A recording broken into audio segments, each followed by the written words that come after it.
Hello दोस्तों, आपका स्वागत है हमारे चैनल में। आज का जो टॉपिक है वो है फीटल इमेजिंग पार्ट 2। इसमें हम एमनियोटिक फ्लूइड और उससे आगे एमआरआई ये सब के बारे में डिस्कशन करेंगे। उससे पहले कुछ स्क्रीनिंग टेस्ट के बारे में पढ़ लेते हैं। जैसा कि हमने पिछले वीडियो में पढ़ा था, फर्स्ट ट्राइमेस्टर में जो कंबाइंड स्क्रीनिंग टेस्ट होता है वो कौन कौन सा होता है। नूसल ट्रांसुलेंसी लिख देती हूँ, नूसल ट्रांसुलेंसी PAPPA, ये क्या हो गया? Pregnancy associated plasma protein A, beta ACG, ये तीनों मेनली आपको कंबाइंड स्क्रीनिंग टेस्ट देखने को मिलेगा फर्स्ट ट्राइमेस्टर में। इसके साथ साथ USC अल्ट्रासोनोग्राफी मिलता है। और ये जो पाप और बीटा ACG है ना, इसको हम द्वब टेस्ट कहते हैं या सीरम टेस्ट भी कहते हैं। ठीक है। अब सेकेंड ट्राइमेस्टर में हम मेनली ट्रिपलेट टेस्ट देखते हैं। ट्रिपलेट टेस्ट कहने का क्या मतलब है? इसमें हम बीटा ACG MSAFP, फिर से सेकेंड ट्राइमेस्टर में हम क्या देखे थे, कौन सा स्क्रीनिंग टेस्ट? वही एक बीटा ACG। ये याद करना बहुत ज़रूरी है, डायरेक्ट क्वेश्चन आता है। MSAFP, अब MSAFP क्या है? मैटरनल सीरम अल्फा पेटोप्रोटीन और अनकंजुगेटेड इस्ट्रायोल, याद रखेगा इस्ट्रायोल। ये ट्रिपल टेस्ट मेनली होता है सेकेंड ट्राइमेस्टर 15 से 20 वीक के बीच। और ये सब होता क्यों है? एनोमेलीज को देखने के लिए, क्रोमोजोमल एनोमेलीज को। एक और आता है जिसको हम कहते हैं क्वाड्रपल टेस्ट। इसमें बीटा ACG और उसके बाद अल्फा फेटोप्रोटीन, अनकंजुगेटेड इस्ट्रायोल, इतना तो देखते हैं। इसके साथ साथ एक चौथा चीज़ जिसको इनहेविन A कहते हैं वो भी इसमें आता है। इंटीग्रेटेड टेस्ट, इसमें जो फर्स्ट ट्राइमेस्टर में टेस्ट था और जो क्या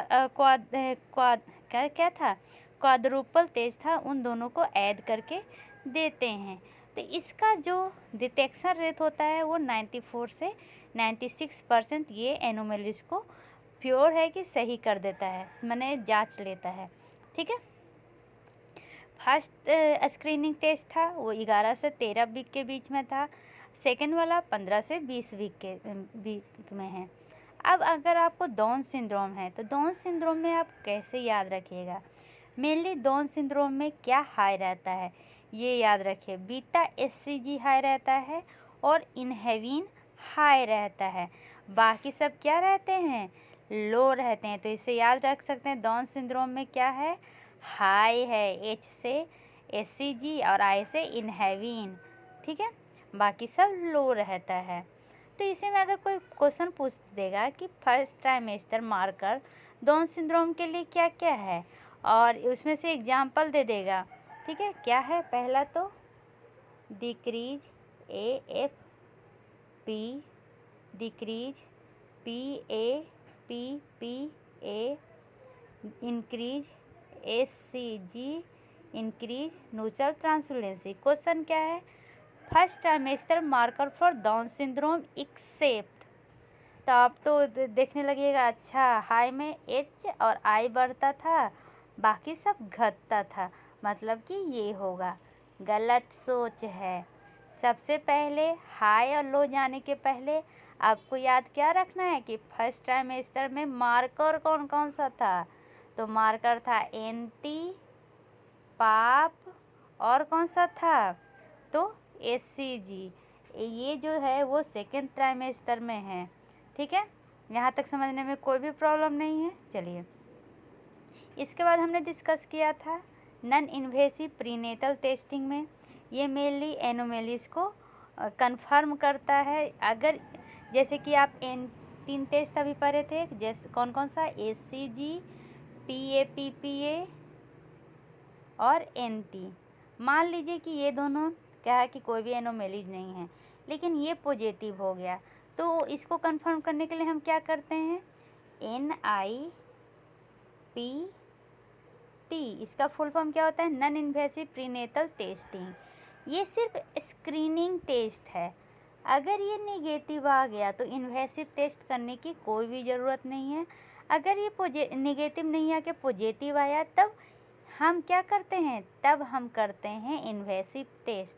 ये बहुत ज़्यादा एक्सपेंसिव होता है और ये मेनली किया जाता है ट्राइजोमी ऑफ क्रोमोजोम नंबर 13, 21, 18 और मोनोजोमी ऑफ एक्स। ठीक है। नूसल ट्रांसलेंसी में कैसे पता चलता है कि जो हमारा इमेजिंग है वो रॉन्ग है? तो जब जो स्पेस था वो कितना हो जाए, 3 mm से ज़्यादा हो जाए तो क्या हो जाता है, एबनॉर्मल हो जाता है। तो इसमें हम क्या करते हैं, तो इसमें मेनली हम करते हैं टारगेटेड सोनोग्राफी। फिर से क्या है, अगर एंटी राइज्ड हो गया मतलब बढ़ गया तो डाउन सिंड्रोम होने का खतरा सबसे ज़्यादा, टर्नर सिंड्रोम उसके बाद और सबसे बाद कार्डिक एनोमोलीज। तो इन दोनों में तो हम इसको कंफर्म करने के लिए इन्वेसिव टेस्टिंग करते हैं, लेकिन कार्डियो एनोमोलीज को देखने के लिए क्या करते हैं, टारगेटेड सोनोग्राफी। इसमें क्या किया जाता है, फीटल इकोकार्डियोग्राफी किया जाता है, जो मेनली 20 से 24 वीक के बीच में होता है। ठीक है। अब अदर मार्कर और क्या है, तो एक तो नसल बॉर्न का एब्सेंट होना, सिस्टिक हाइग्रोमा। सिस्टिक हाइग्रोमा में लिम्फेटिक स्वेलिंग देखने को मिलता है। अगर फर्स्ट ट्राइमेस्टर में सिस्टिक हाइग्रोमा अगर डिटेक्ट हो गया, इसका मतलब कि डाउन सिंड्रोम के चांसेस ज़्यादा हैं। टर्नर सिंड्रोम सेकंड पे है, उसके बाद ट्राइजोमी ऑफ एक्स क्रोमोजोम और उसके बाद कार्डिक एनोमेलीज हो जाता है। मतलब मोस्ट इम्पोर्टेंट क्या हो जाएगा अगर सिस्टिक हाइग्रोमा देखेगा तो ये डाउन सिंड्रोम। लेकिन अगर मान लीजिए कि ये सेकंड ट्राइमेस्टर में हुआ तो क्या रहेगा मोस्ट कॉमन, टर्नर सिंड्रोम। और इसके बाद ट्राइकैप्सिड रिगर्गिटेशन भी देखने को मिलता है। अब सेकंड ट्राइमेस्टर सॉफ्ट मार्कर में हमने क्या क्या पढ़ा, तो इसमें याद रखिएगा फर्स्ट ट्राइमेस्टर में हम देखते हैं नूचल ट्रांसपेरेंसी, ना कि nuchal skin fold thickness. Second trimester में हम क्या देखते हैं, नूचल स्किन फोल्ड थिकनेस। ये याद रखिएगा, ये क्वेश्चन कंफ्यूजिंग है, आपको कंफ्यूज करने के लिए आ सकता है। और ये लेवल 2 देखिए, ट्राइमेस्टर 1 को कहा जाता है लेवल 1, ट्राइमेस्टर 2 को कहा जाता है लेवल 2 यूएसजी। इसमें कैसा यूएसजी किया जाता है, लेवल 2 यूएसजी किया जाता है, क्योंकि ये सेकेंड ट्राइमेस्टर है। इसमें फ्लैट फेसेस देखने को मिलेंगे, एब्सेंट नसल बॉर्न होगा, इकोजेनिक इंट्राकार्डिक फोकस होगा, echogenic bowel, soft femur, soft humerus, renal pelvic dilation, single transverse palmar crease, hypoplasia of fifth digit, sandal gap. Sandal gap किसको कहते हैं, तो अंगूठा के बीच में इस तरह से ये गैप ज़्यादा होगा। तो ये सब मेनली सेकेंड ट्राइमेस्टर का सॉफ्ट मार्कर है एनोमेलीज को पहचानने के लिए। इसके बाद एक और है जिसको कहते हैं सिंगल अम्ब्रिकल आर्टरी। अब इस पर एक केस देखते हैं, उसके अनुसार इसको समझने का प्रयास करते हैं। एक 35 साल की ओल्ड प्रीमी ग्रेविडा पेशेंट है, जो मेनली 18 वीक में आती है एंटीनेटल चेकअप कराने। यूएसजी में पता चलता है कि बच्चा है जो सिंगल है, लाइव है और उसमें सिंगल अम्बिलिकल आर्टरी है। तो हम नेक्स्ट स्टेप क्या करेंगे, सबसे पहले टारगेटेड सोनोग्राफी करवाएंगे। तो उसमें 2 चीज़ मिल सकता है, या तो ग्रॉस कोजेनाइटल एनोमेलीज मिलेगा या ग्रॉस कोजेनाइटल एनोमेलीज नहीं मिलेगा। क्रॉस कोजेनाइटल एनोमेलीज कहने का क्या मतलब है, सिंगल अम्बिलिकल आर्टरी या ग्रॉस कोजेनाइटल एनोमेलीज दोनों मिलेगा। अगर ये मिल गया इसका मतलब क्या है, इंक्रीज हो गया एनिप्लॉयडी का चांसेस ज़्यादा हो जाएगा।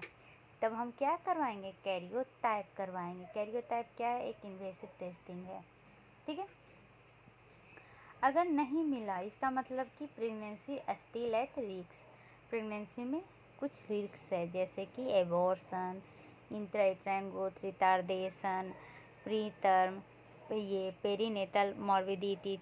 इफ कोई क्वेश्चन पूछे कि most common aneuploidy associated with single umbilical artery, तो वो क्या होगा, ट्राइजोमी ऑफ 18 क्रोमोजोम। मेनली जो ये सिंगल अम्बिलिकल आर्टरी है ना, ये देखा जाता है मल्टीपल प्रेगनेंसी में इसके चांसेस बढ़ जाते हैं, जो मैटरनल डायबिटीज़ में इसके चांसेस बढ़ जाते हैं। ठीक है, यहाँ तक समझने में कोई भी प्रॉब्लम नहीं है। अब एक क्वेश्चन है, जैसे कि ये सेकंड ट्राइमेस्टर यूएसजी करवाए तो इसमें से कौन सा मार्कर नहीं है?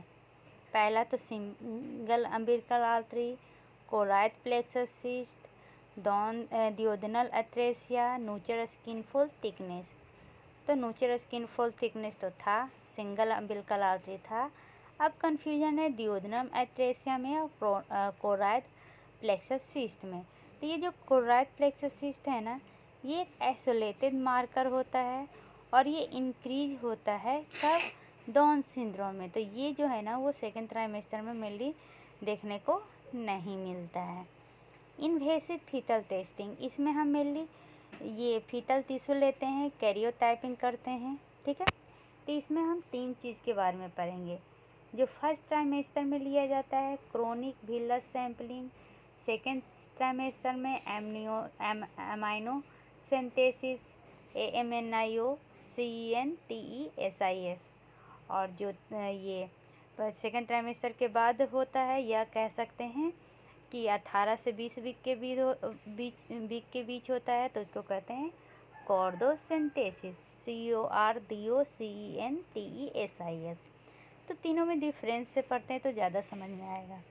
सबसे पहले कोरियोनोविलस सैम्पली, इसमें क्या किया जाता है? तो इसमें जो हम है ना इंजेक्शन जो निकालने के लिए करते हैं, वो एब्डोमिनल भी कर सकते हैं, ट्रांसवेजाइनल भी कर सकते हैं। ये मेनली 10 से 13 वीक में होता है और इसमें ट्रोपोब्लास्ट से हम क्या करते हैं? टिश्यू निकालते हैं, ठीक है। तो ये इसका रिजल्ट कितना वीक में आ जाता है? तो इसका रिजल्ट बहुत ही ज़्यादा क्विक होता है, मतलब कि इसका रिजल्ट 48 आवर्स से लेके 72 घंटे में आपको मिल जाएगा। फीटल लॉस, इसके चांसेस भी बहुत ही कम हैं, ठीक है, मतलब कि 1%।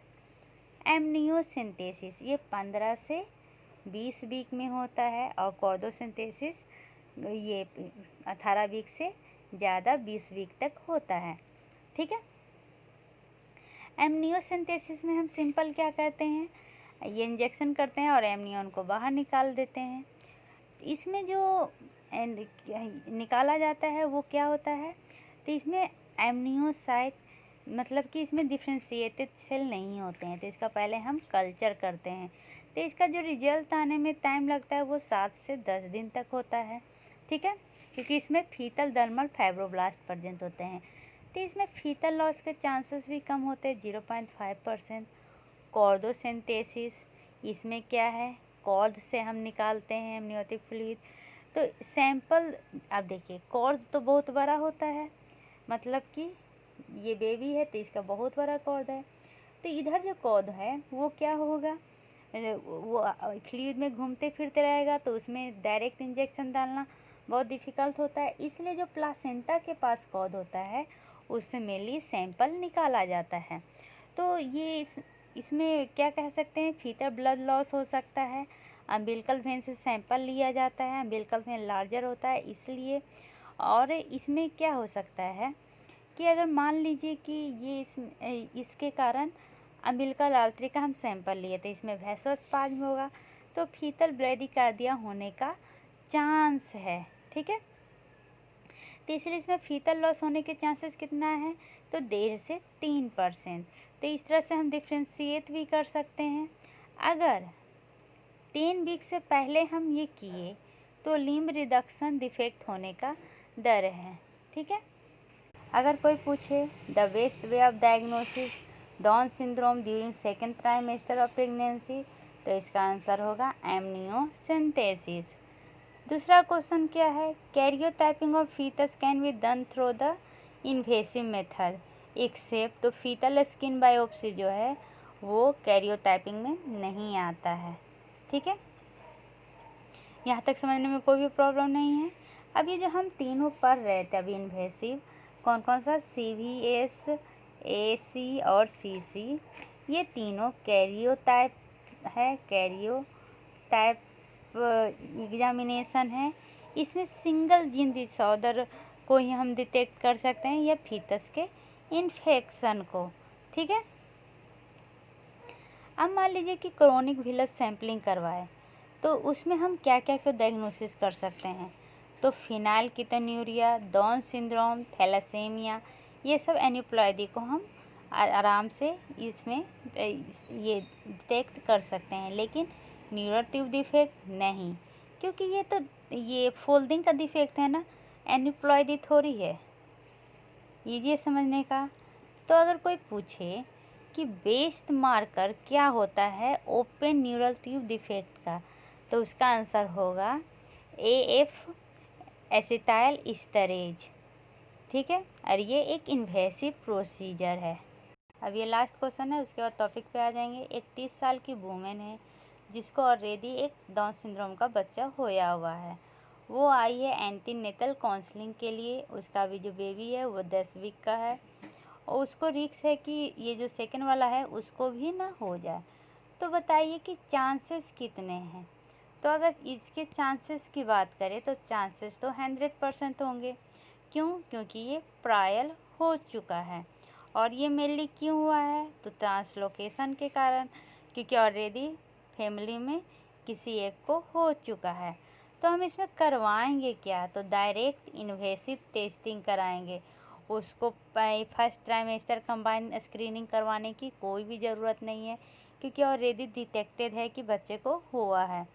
और उसके बाद एमनियोसेंटेसिस करवाने की ज़रूरत नहीं है, क्योंकि 10 वीक है, तो 10 वीक है मतलब कि फर्स्ट ट्राइमेस्टर।